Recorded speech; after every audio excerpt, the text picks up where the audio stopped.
श्रीगणेशाय नमः। परं ब्रह्मात्मने नमः। वेदपुरुषाय नमः। महालक्ष्म्यै नमः। महासरस्वत्यै नमः। श्रीगुरुचरणकमलेभ्यो नमः।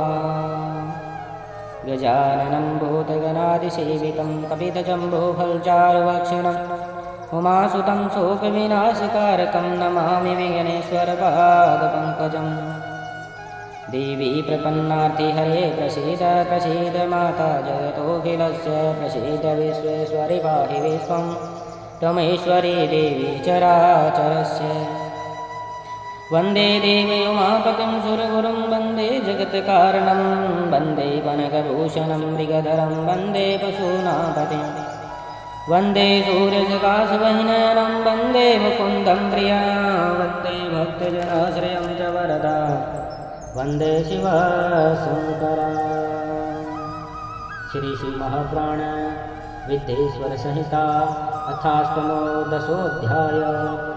बोलिए शंकर भगवान की जय। बंधन और मोक्ष का विवेचन, शिव पूजा का उपदेश, लिंग आदि में शिव पूजन का विधान, भस्म के स्वरूप का निवारण और महत्व, शिव के भस्म धारण का रहस्य, शिव एवं गुरु शब्द की व्युत्पत्ति तथा विघ्न शांति के उपाय और शिव धर्म का निवारण। ऋषिगण बोले, हे सर्वज्ञो श्रेष्ठ, बंधन और मोक्ष का स्वरूप क्या है, यह हमें बताइए। सूत जी बोले, हे महर्षियों, मैं बंधन और मोक्ष का स्वरूप तथा मोक्ष के उपाय का वर्णन करूँगा। आप लोग आदर पूर्वक सुने। जो प्रकृति आदि 8 बंधनों से बंधा हुआ है वह जीव व्रत कहलाता है, और जो उन 8 बंधनों से छूटा हुआ है उसे मुक्त कहते हैं। प्रकृति आदि को वश में कर लेना मोक्ष कहलाता है। बंधन आगंतुक है और मोक्ष स्वतः सिद्ध है। बद्ध जीव अब बंधन से मुक्त हो जाता है, तब उसे मुक्त जीव कहते हैं। प्रकृति, बुद्धि, त्रिगुणात्मक अहंकार और 5 तन्मात्राएं, उन्हें ज्ञानी पुरुष प्रकृत्याधिष्ठक मानते हैं। प्रकृति आदि 8 तत्वों के समूह से देह की उत्पत्ति हुई है। देह से कर्म उत्पन्न हुआ है और फिर कर्म से नूतन देह की उत्पत्ति होती है।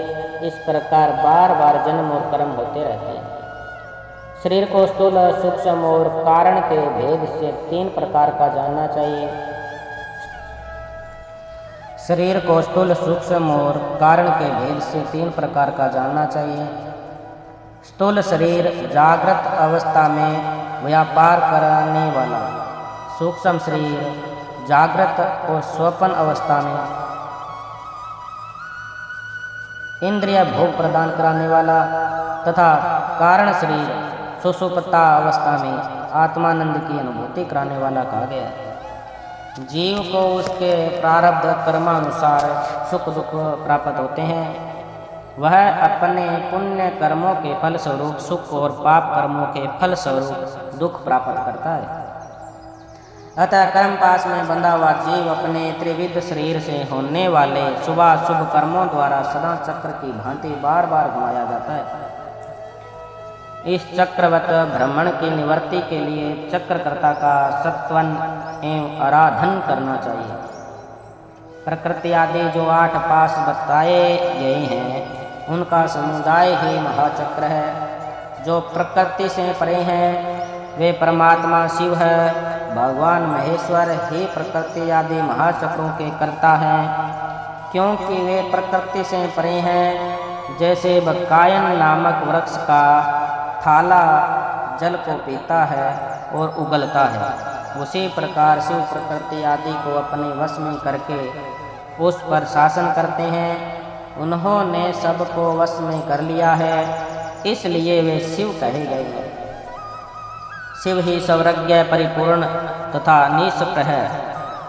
सर्वज्ञता, तृप्ति, अनादि बोध, स्वतंत्रता, नित्य अलुप्त शक्ति आदि से संयुक्त होना और अपने भीतर अनंत शक्तियों को धारण करना महेश्वर के इन 6 प्रकार के मानसिक ऐश्वर्यों को केवल वेद जानता है। अतः भगवान शिव के अनुग्रह से ही प्रकृति आदि 8 तत्व वश में होते हैं।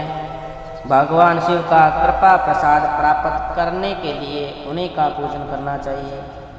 शिव तो परिपूर्ण है, निष्प्रय है, उनकी पूजा कैसे हो सकती है? भगवान शिव के उद्देश्य से उनकी प्रसन्नता के लिए किया हुआ सत्कर्म उनके कृपा प्रसाद को प्राप्त कराने वाला होता है। शिवलिंग में, शिव की प्रतिमा में तथा शिव भक्त जनों में शिव की भावना करके उनकी प्रसन्नता के लिए पूजा करनी चाहिए। वह पूजन शरीर से, मन से, वाणी से और धन से भी किया जा सकता है। उस पूजा से, प्रकृति से परे महेश्वर पूजन पर विशेष कृपा करते हैं, यह सत्य है। शिव की कृपा से कर्म आदि सभी बंधन अपने वश में हो जाते हैं। कर्म से लेकर प्रकृति पर्यंत सब कुछ जब वश में हो जाता है तब वह जीव मुक्त कहलाता है और स्वात्मा राम रूप से विराजमान होता है। परमेश्वर शिव की कृपा से जब कर्म जनित शरीर अपने वश में हो जाता है तब भगवान शिव के लोक में निवास प्राप्त होता है। इसी को सालोक्य मुक्ति कहते हैं। जब तन मात्राएं वश में हो जाती है तब जीव जगदम्बा सहित शिव का सामीप्य प्राप्त कर लेता है। यह सामीप्य मुक्ति है। उसके आयुध आदि और क्रिया आदि सब कुछ भगवान शिव के समान हो जाता है। भगवान का महाप्रसाद प्राप्त होने पर बुद्धि भी वश में हो जाती है। बुद्धि प्रकृति का कार्य है, उसका वश में होना सृष्टि मुक्ति कही गई है। पुनः भगवान का महान अनुग्रह प्राप्त होने पर प्रकृति वश में हो जाएगी। उस समय भगवान शिव का मानसिक ऐश्वर्य बिना यत्न के ही प्राप्त हो जाता है। सर्वज्ञता आदि जो शिव के ऐश्वर्य हैं उन्हें पाकर मुक्त पुरुष अपनी आत्मा में ही विराजमान होता है। वेद और शास्त्र में विश्वास रखने वाले विद्वान पुरुष इसी को सायुज्य मुक्ति कहते हैं। इस प्रकार लिंग आदि में शिव की पूजा करने से मुक्ति स्वतः प्राप्त हो जाती है। इसलिए शिव का कृपा प्रसाद प्राप्त करने के लिए तत्संबंधी क्रिया आदि के द्वारा उन्हीं का पूजन करना चाहिए। शिव क्रिया, शिव तप, शिव मंत्र जप, शिव ज्ञान और शिव ध्यान के लिए सदा उत्तरोत्तर अभ्यास बढ़ाना चाहिए। प्रतिदिन प्रातः काल से रात को सोते समय तक और जन्म काल से लेकर मृत्यु पर्यंत सारा समय भगवान शिव के चिंतन में ही बिताना चाहिए। भगवान शिव के चिंतन में ही बिताना चाहिए। सद्योजात आदि मंत्रों तथा नाना प्रकार के पुष्पों से जो शिव की पूजा करता है वह शिव को ही प्राप्त होगा। ऋषिगण बोले, हे सुव्रत, अब आप लिंग आदि में शिव जी की पूजा का विधान बताइए। सूत जी बोले, हे द्विजों, मैं लिंगों के कर्म का यथावत वर्णन कर रहा हूँ, आप लोग सुनिए। वह प्रणव ही समस्त अभीष्ट वस्तुओं को देने वाला प्रथम लिंग है। उसे सूक्ष्म प्रणव रूप समझिए। सूक्ष्म लिंग निष्कल होता है और स्थूल लिंग सकल पंचाक्षर मंत्रों को ही स्थूल लिंग कहते हैं। उन दोनों प्रकार के लिंगों का पूजन तप कहलाता है। वे दोनों ही लिंग साक्षात मोक्ष देने वाला है। पौरुष लिंग और प्रकृति लिंग के रूप में बहुत से लिंग हैं, उन्हें भगवान शिव ही विस्तार पूर्वक बता सकते हैं, दूसरा कोई नहीं जानता। पृथ्वी के विकार भूत जो जो लिंग ज्ञात है उनको मैं आप लोगों को बता रहा हूँ। उनमें प्रथम स्वयं भूलिंग, दूसरा बिंदु लिंग, तीसरा प्रतिष्ठित लिंग, चौथा चर लिंग और पांचवा गुरुलिंग है। देव ऋषियों की तपस्या से संतुष्ट होकर उनके समीप प्रकट होने के लिए पृथ्वी के अंतर्गत बीज रूप से व्याप्त हुए भगवान शिव वृक्षों के अंकुर की भांति भूमि को भेद कर नाद लिंग रूप में व्याप्त हो जाते हैं। वे स्वतः व्यक्त हुए शिव ही स्वयं प्रकट होने के कारण स्वयं भू नाम धारण करते हैं। ज्ञानी जन उन्हें स्वयं भूलिंग के रूप में जानते हैं।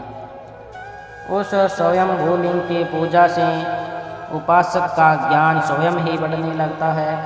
चांदी आदि के पत्र पर, भूमि पर अथवा वेदी पर अपने हाथ से लिखित जो शुद्ध प्रणव मंत्र रूप लिंग है, उसमें तथा यंत्र लिंग का आलेखन करके उसमें भगवान शिव की प्रतिष्ठा और आह्वान करें। ऐसा बिंदु नामध्य लिंग स्थावर और जंगम दोनों ही प्रकार का होता है। इसमें शिव का दर्शन भावनामय ही है, इसमें संदेह नहीं है। जिसको जहाँ भगवान शंकर के प्रकट होने का विश्वास हो, उसके लिए वही प्रकट होकर वे अभीष्ट फल प्रदान करते हैं।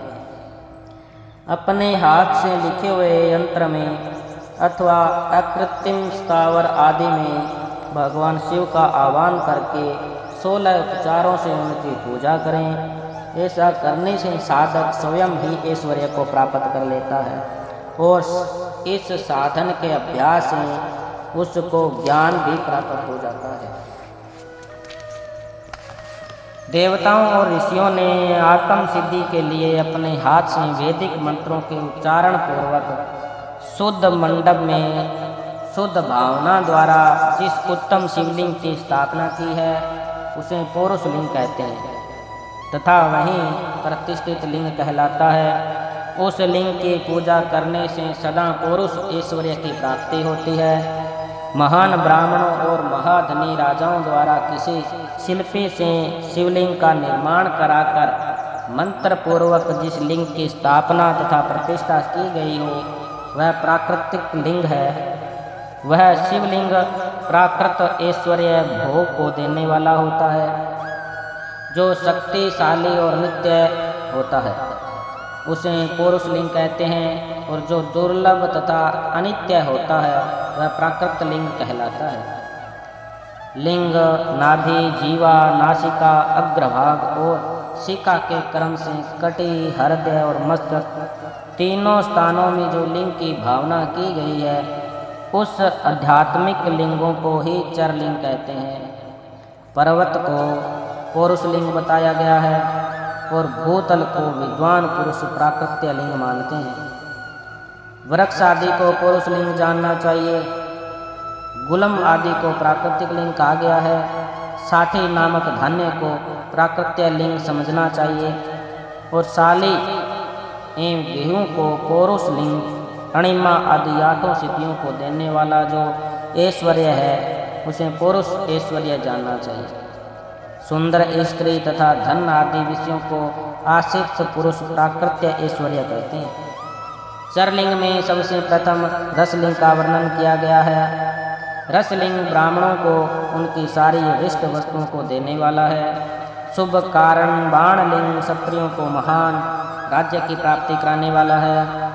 सुवर्णलिंग वैश्यों को महाधन पति का पद प्रदान कराने वाला है तथा सुंदर शिलालिंग शूद्रों को महाशुद्धि देने वाला है। स्फटिक का लिंग तथा वाणलिंग सब लोगों को उनकी समस्त कामनाएं प्रदान करते हैं। अपना न हो तो दूसरे का स्फटिक या बाणलिंग भी पूजा के लिए निषिद्ध नहीं है। स्त्रियों विशेषतः सब सद्भावनाओं के लिए पार्थिव लिंग की पूजा विधान है। प्रवृत्ति मार्ग में स्थित विधवाओं के लिए स्फटिक लिंग की पूजा बताई गई है, परंतु विरक्त विधवाओं के लिए रसलिंग की पूजा को ही श्रेष्ठ कहा गया है। ये सुरवतों वचनों में युवावस्था में और बुढ़ापे में भी शुद्ध स्फटिकमय शिवलिंग का पूजन स्त्रियों को समस्त भोग प्रदान कराने वाला है। गृहस्थ स्त्रियों के लिए पीठ पूजा भूतल पर संपूर्ण अभीष्टों को देने वाली है। प्रवृत्ति मार्ग में चलने वाला पुरुष सुपात्र गुरु के सहयोग से ही समस्त पूजा कर्म संपन्न करें। इष्ट देव का अभिषेक करने के पश्चात अग्नि के चावल से बने हुए खीर आदि पकवानों द्वारा नैवेद्य अर्पण करें। पूजा के अंत में शिवलिंग को पधराकार घर के भीतर पृथक संपुट में स्थापित करें। जो निवृत्ति मार्गी पुरुष हैं उनके लिए हाथ पर ही शिवलिंग पूजा का विधान है। उन्हें भिक्षादि से प्राप्त हुए अपने भोजन को ही नैवेद्य रूप में निवेदित करना चाहिए। निवर्त पुरुषों के लिए सूक्ष्म लिंग ही श्रेष्ठ बताया जाता है। वे विभूति के द्वारा पूजन करें और विभूति को ही नैवेद्य रूप से निवेदित भी करें। पूजा करके उस लिंग को सदा अपने मस्तक पर धारण करें। विभूति 3 प्रकार की बताई गई है, लोकाग्नि जनित, वेदाग्नि जनित और शिवाग्नि जनित। लोकाग्नि जनित या लौकिक भस्म को द्रव्यों की शुद्धि के लिए लाकर रखें। मिट्टी, लकड़ी और लोहे के पात्र की, धान्यों की, तिल आदि द्रव्यों की, वस्त्र आदि तथा प्रयोषित वस्तुओं की शुद्धि भस्म से ही होती है। कुत्ते आदि से दूषित हुए पात्रों की भी शुद्धि भस्म से ही मानी गई है। वस्तु विशेष की शुद्धि के लिए यथा योग्य सजल अथवा निर्जल भस्म का उपयोग करना चाहिए। वेदाग्नि जनित जो भस्म है उसको उन वैदिक कर्मों के अंत में धारण करना चाहिए। मंत्र और क्रिया से जनित जो होम कर्म है वह अग्नि में भस्म का रूप धारण करता है। उस भस्म को धारण करने से वह कर्म आत्मा में आरोपित हो जाता है। अघोर मूर्तिधारी शिव का जो अपना मंत्र है उसे पढ़कर बेल की लकड़ी को जलाएं। उस मंत्र से अभिमंत्रित अग्नि को शिवाग्नि कहा गया है। उसके द्वारा जले हुए काष्ठ का जो भस्म है वह शिवाग्नि जनित है।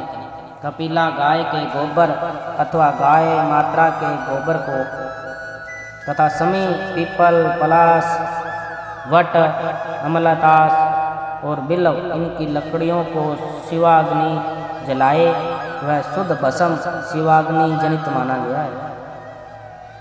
अथवा पूषा की अग्नि में शिव मंत्र के उच्चारण पूर्वक काष्ठ को जलाएं। फिर उस भस्म को कपड़े से अच्छी तरह छान कर नए घड़े में भर कर रख दें। उसे समय समय पर अपनी कांति या शोभा की वृद्धि के लिए धारण करें। ऐसा करने वाला पुरुष सम्मानित एवं पूजित होता है। पूर्व काल में भगवान शिव ने भस्म शब्द का ऐसा ही अर्थ प्रकट किया था।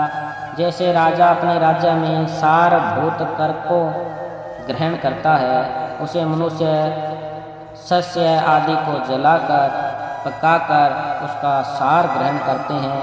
तथा जैसे जठरा, नल नाना प्रकार के भक्ष्य भोज्य आदि पदार्थों को भारी मात्रा में ग्रहण करके उसे जलाकर सारतर वस्तु ग्रहण करता है, उस सारतर वस्तु से सब देह का पोषण करता है। उसी प्रकार परपंचकर्ता परमेश्वर शिव ने भी अपने में आधेय रूप से विद्यमान प्रपंच को जलाकर भस्म रूप से उसको सार तत्व को ग्रहण किया है। प्रपंच को दग्ध करके शिव ने उसके भस्म को अपने शरीर में लगाया है।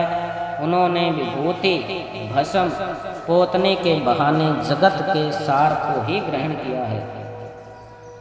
शिव ने अपने शरीर में अपने लिए रत्न स्वरूप भस्म को इस प्रकार स्थापित किया है। आकाश के सार तत्व से केश, वायु के सार तत्व से मुख, अग्नि के सार तत्व से हृदय, जल के सार तत्व से कटिभाग और पृथ्वी के सार तत्व से घुटने को धारण किया है। इसी तरह उनके सारे अंग विभिन्न वस्तुओं के सार रूप हैं। महेश्वर ने अपने ललाट के मध्य में तिलक स्वरूप से जो त्रिपुंड धारण किया है वह ब्रह्मा, विष्णु और रुद्र का सार तत्व है। वे इन सब वस्तुओं को जगत के अभ्युदायक हेतु मानते हैं। इन भगवान शिव हे प्रपंच के सार सर्वस्व को अपने वश में किया है, अतः इन्हें अपने वश में करने वाला दूसरा कोई नहीं है। इसीलिए वे शिव कहे जाते हैं। जैसे समस्त मृगों का हिंसक मृग सिंह कहलाता है, उसी हिंसा करने वाला दूसरा कोई मृग नहीं है, अतः उसे सिंह कहा गया है। सकार का अर्थ है नित्य सुख एवं आनंद, इकार को पुरुष और वकार को अमृत स्वरूपा शक्ति कहा गया। इन सब का सम्मिलित रूप ही शिव कहलाता है। अतः इस रूप में भगवान शिव को अपनी आत्मा मानकर उनकी पूजा करनी चाहिए। पहले अपने अंगों में भस्म लगाएं, फिर ललाट में उत्तम त्रिपुंड धारण करें। पूजा काल में सजल भस्म का उपयोग होता है और द्रव्य शुद्धि के लिए निर्जल भस्म का। दिन हो अथवा रात्रि, नारी हो या पुरुष, पूजा करने के लिए उसे भस्म जल सहित ही त्रिपुंड रूप में ललाट पर धारण करना चाहिए। जल मिश्रित भस्म को त्रिपुंड रूप में धारण कर जो व्यक्ति शिव की पूजा करता है उसे सांग शिव की पूजा का फल तुरंत प्राप्त होता है। यह सुनिश्चित है जो प्राणी शिव मंत्र के द्वारा भस्म को धारण करता है वह सभी ब्रह्मचर्य, गृहस्थ, वानप्रस्थ तथा संन्यास आश्रम में श्रेष्ठ होता है। उसे शिवाश्रमी कहा जाता है क्योंकि वह एकमात्र शिव को ही परम श्रेष्ठ मानता है। शिव व्रत में एकमात्र शिव में ही निष्ठा रखने वाले को न तो असोच का दोष लगता है और न तो सूतक का। ललाट के अग्रभाग में अपने हाथ से या गुरु के हाथ में श्वेत भस्म या मिट्टी से तिलक लगाना चाहिए। यह शिव भक्त का लक्षण है। जो गुणों का रोध करता है वह गुरु है। यह गुरु शब्द का विग्रह कहा गया है। गुणातीत परम शिव राजस आदि स्वीकार गुणों का अवरोध करते हैं, दूर हटाते हैं, इसलिए वे सबके गुरु रूप का आश्रय लेकर स्थित रहते हैं। गुरु विश्वासी शिष्यों के 3 गुणों को पहले दूर करके उन्हें शिव तत्व का बोध कराते हैं, इसलिए गुरु कहलाते हैं। अतः बुद्धिमान शिष्य को उन गुरु के शरीर को गुरुलिंग समझना चाहिए। गुरु जी की सेवा शुश्रूषा ही गुरु लिंग की पूजा होती है। शरीर, मन और वाणी की गई गुरु सेवा से शास्त्र ज्ञान प्राप्त होता है। अपनी शक्ति से शक्य और अशक्य जिस बात का भी आदेश गुरु ने दिया हो उसका पालन प्राण और धन लगाकर पवित्र आत्मा शिष्य करता है। इसलिए इस प्रकार अनुशासित रहने वाले को शिष्य कहा जाता है। सुशील शिष्यों को शरीर धारण के सभी साधन गुरु को अर्पित करके तथा अन्न का पहला पाक उन्हें समर्पित करके उनकी आज्ञा लेकर भोजन करना चाहिए। शिष्य को निरंतर गुरु के सानिध्य के कारण पुत्र कहा जाता है। जीवा रूप लिंग में मंत्र रूपी शुक्र का कान रूपी योनि में आधान करके जो पुत्र उत्पन्न होता है उसे मंत्र पुत्र कहते हैं। उसे अपने पिता स्वरूप गुरु की सेवा करनी चाहिए। शरीर को उत्पन्न करने वाला पिता जो संसार प्रपंच में पुत्रों को डुबोता है, ज्ञान देने वाला गुरु रूप पिता संसार सागर से पार कर देता है। इन दोनों पिताओं के अंतर को जानकर गुरु रूप पिता की अपने कमाए धन से तथा अपने शरीर से विशेष सेवा पूजा करनी चाहिए। पैर से केश पर्यंत जो गुरु के शरीर के अंग हैं उनकी भिन्न भिन्न प्रकार से यथा स्वयं अर्जित धन के द्वारा उपयोगी सामग्री प्राप्त कराकर अपने हाथों से पैर दबाकर स्नान अभिषेक आदि कराकर तथा निवेद्य भोजन आदि देकर पूजा करनी चाहिए। गुरु की पूजा ही परमात्मा शिव की पूजा है। गुरु के उपयोग से बचा हुआ सारा पदार्थ आत्मशुद्धि करने वाला होता है। हे द्विजों, गुरु का शेष जल तथा अन्न आदि से बना हुआ शिव भक्तों और शिष्यों के लिए गृहात तथा भोज्य है। गुरु की आज्ञा के बिना उपयोग में लाया हुआ सब कुछ वैसा ही है जैसे चोर चोरी करके लाई हुई वस्तु का उपयोग करता है। गुरु से भी विशेष ज्ञानवान पुरुष मिल जाए तो उसे भी यत्न पूर्वक गुरु बना लेता है। अज्ञान रूपी बंधन से छूटना ही जीवन मात्र के लिए साध्य पुरुषार्थ है। अतः जो विशेष ज्ञानवान है वही जीव को उस बंधन से छुड़ा सकता है।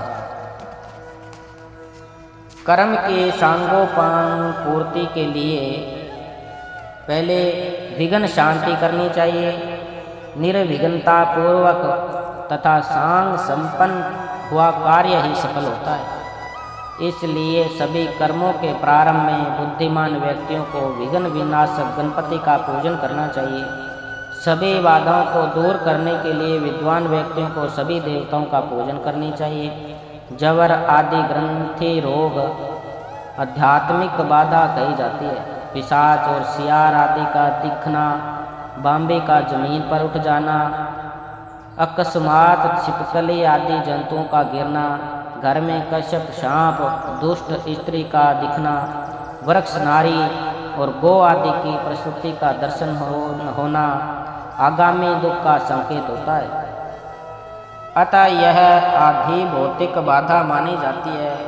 किसी अपवित्र वस्तु का गिरना, बिजली गिरना, महामारी, जबरमारी, हैजा, गोमारी, मसूरी का एक प्रकार का शीतला रोग, जन्म नक्षत्र पर ग्रहण, संक्रांति, अपनी राशि में अनेक ग्रहों का योग होना तथा दुख स्वप्न दर्शन आदि दैविक बाधा कही जाती है। शव चांडाल और पतिता का स्पर्श अथवा इनका घर के भीतर आना भावी दुख का सूचक होता है। बुद्धिमान व्यक्तियों को चाहिए कि उस दोष की शांति के लिए शांति यज्ञ करें। किसी मंदिर, गौशाला, यज्ञशाला अथवा घर के आंगन में जहाँ 2 हाथ पर ऊंची जमीन हो, उसे अच्छी तरह साफ करके उस पर एक भार धान रखकर उसे फैला दें। उसके बीच में कमल बनाएं तथा कोण सहित 8 दिशाओं में भी कमल बना दें। फिर प्रधान कलश में सूत्र बांधकर तथा गुगुल की धूप दिखाकर उसे बीच में तथा दिशाओं में बनाए गए कमलों पर अन्य 8 कलश स्थापित कर दें। 8 कलशों में कमल, आम्र, पल्लव, पूषा डालकर गंध आदि पंचद्रव्यों से युक्त मंत्रपूत जल से उन्हें भरें। उन समस्त कलशों में नीलम आदि नवरत्नों को क्रमश डालना चाहिए। तत्पश्चात बुद्धिमान यजमान कर्म कांडों को जानने वाले सपत्नीक आचार्य का वर्णन करें। भगवान विष्णु की स्वर्ण प्रतिमा तथा इंद्र आदि देवताओं की भी प्रतिमाएं बनाकर उन कलशों में छोड़ें। पूर्ण पात्र से ढकें। मध्य कलश पर भगवान विष्णु का आह्वान करके उनकी पूजा करें। पूर्व दिशा से प्रारंभ करके सभी दिशाओं में मंत्रानुसार इंद्रादि क्रमश पूजन करना चाहिए। उनके नामों में चतुर्थी विभक्ति सहित नमः का प्रयोग करते हुए उनका पूजन करना चाहिए। आह्वान आदि सारे कार्य आचार्य द्वारा संपन्न कराएं तथा आचार्य और ऋषि जो सहित उन देवताओं के मंत्रों को 100 बार जपें। कलशों की पश्चिम दिशा में जप के बाद होम करना चाहिए। हे द्विज विद्वानों, वह जप होम करोड़, लाख, हजार अथवा 108 की संख्या में हो सकता है। इस विधि से 1 दिन, 9 दिन अथवा 40 दिन में देश काल की व्यवस्थाओं के अनुसार शांति यज्ञ यथोचित रूप में संपन्न करें। शांति के लिए समय तथा वृत्ति, रोजगार के लिए पलाश की समिता से अन्न, घी तथा सुगंधित द्रव्यों से उन देवताओं के नाम अथवा मंत्रों से हवन करना चाहिए।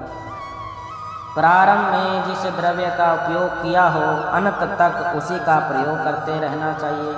अंतिम दिन पुण्यवाचन कराकर कलशों के जल से प्रोक्षण करना चाहिए।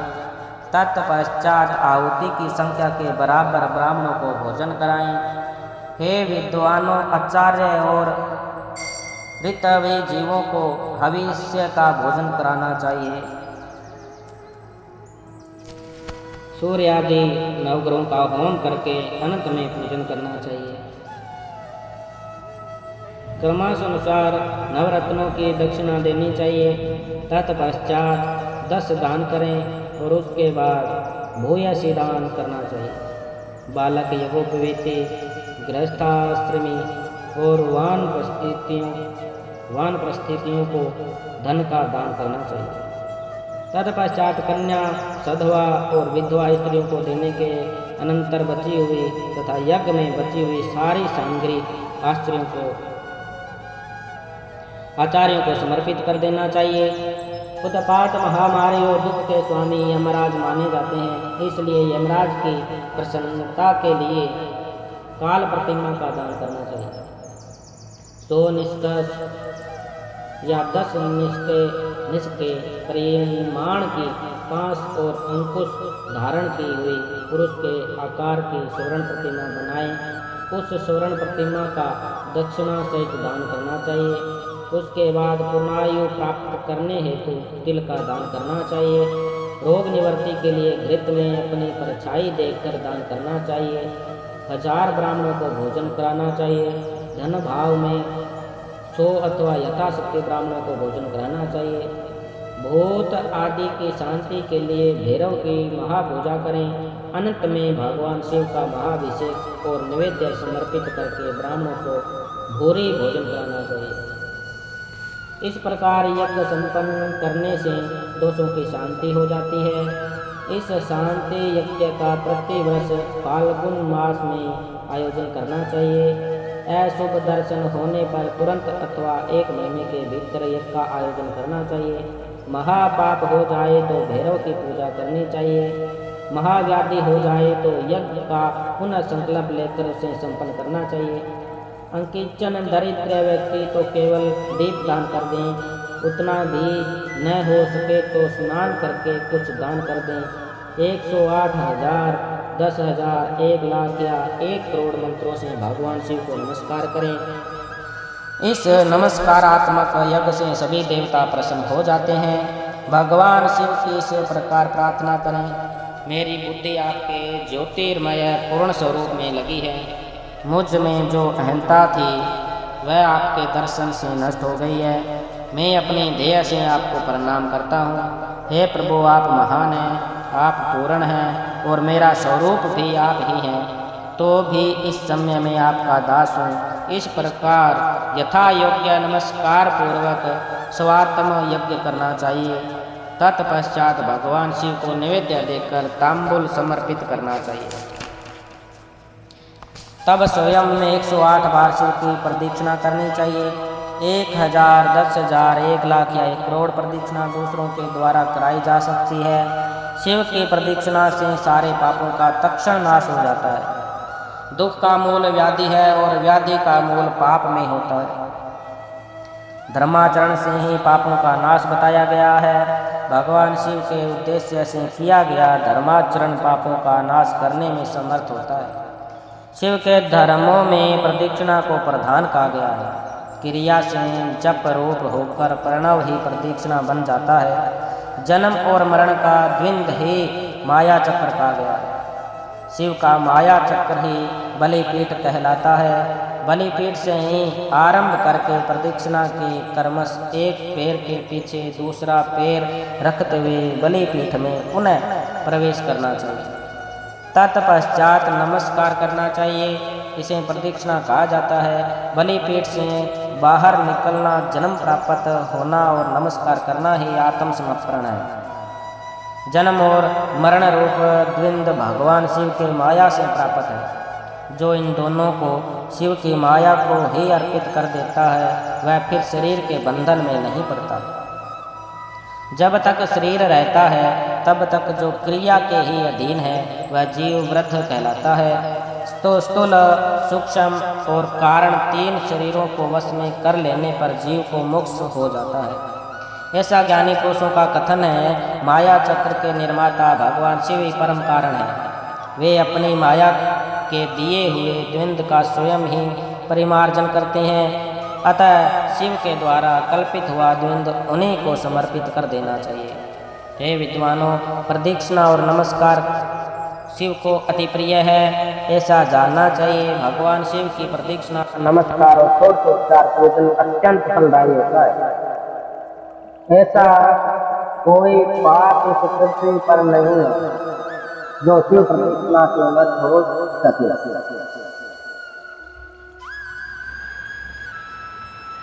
इसलिए प्रदक्षिणा का आश्रय लेकर सभी पापों का नाश कर लेना चाहिए। जो शिव की पूजा तत्पर हो वह मौन रहे, सत्य आदि गुणों से सुमुक्त हो तथा क्रिया जप तप ज्ञान और ध्यान में से एक का एक अनुष्ठान करता रहे। ऐश्वर्य दिव्य शरीर की प्राप्ति, ज्ञान का उदय, अज्ञान का निवारण और भगवान शिव के सामीप्य का लाभ ये क्रिया आदि के फल हैं। निष्काम कर्म करने से अज्ञान का निवारण हो जाने के कारण शिव भक्त पुरुष उसके यथोक्त फल को पाता है। शिव भक्त पुरुष देश काल शरीर और धन के अनुसार यथा योग्य क्रिया आदि का अनुष्ठान करें। नयो पारजित उत्तम धन से निर्वाह करते हुए विद्वान पुरुष शिव के स्थान में निवास करें। जीव हिंसा आदि से रहित और अत्यंत कलेश शून्य जीव बिताते हुए पंचाक्षर मंत्र के जप से अभिमंत्रित अन्न और जल को सुख स्वरूप माना गया है।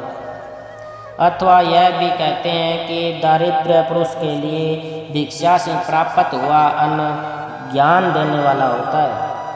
शिव भक्त को भिक्षा न प्राप्त हो तो वह शिव भक्त को बढ़ाने वाला होता है। शिव योगी पुरुष भिक्षान को शुभ सत्र कहते हैं। जिस किसी भी उपाय से जहाँ कहीं भी भूतल पर शुद्ध अन्न का भोजन करते हुए सदा मौन भाव से रहें और अपने साधन का रहस्य किसी पर प्रकट न करें। भक्तों के समक्ष ही शिव के मातम्य को प्रकाशित करें। शिव मंत्र के रहस्य को भगवान शिव ही जानते हैं, दूसरा कोई नहीं जान पाता। शिव भक्त को सदा शिवलिंग के आश्रित होकर वास करना चाहिए। हे ब्राह्मणों, शिवलिंग श्रेय के प्रभाव से वह भक्त भी शिव रूपा हो जाता है। चरलिंग की पूजा करने से वह कर्मश अवश्य ही मुक्त हो जाता है। महर्षि व्यास ने पूर्व काल में जो कहा था और वो मैंने जैसा सुना था उस सब साध्य और साधन का संक्षेप में मैंने वर्णन कर दिया।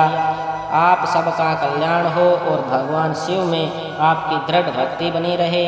जो मनुष्य इस अध्याय का पाठ करता है अथवा जो इसे सुनता है, हे विज्ञ जनों, वह भगवान शिव की कृपा से शिव ज्ञान को प्राप्त कर लेता है। बोलिए शंकर भगवान की जय। इति शिव महापुराणे प्रथमायां विद्येश्वर संहितायां साध्य साधन खंडे शिवलिंग महात्म्य वर्णनम नामाष्टम दशोऽध्याय। ओम नमः शिवाय, ओम नमः शिवाय, हरे हरे भोले नमः शिवाय, नमः शिवाय, ओम नमः शिवाय, हरे हरे भोले नमः शिवाय, नमः शिवाय, ओम नमः शिवाय, हरे हरे भोले नमः शिवाय। पार्वती पतये हर हर हर महादेव शंभो।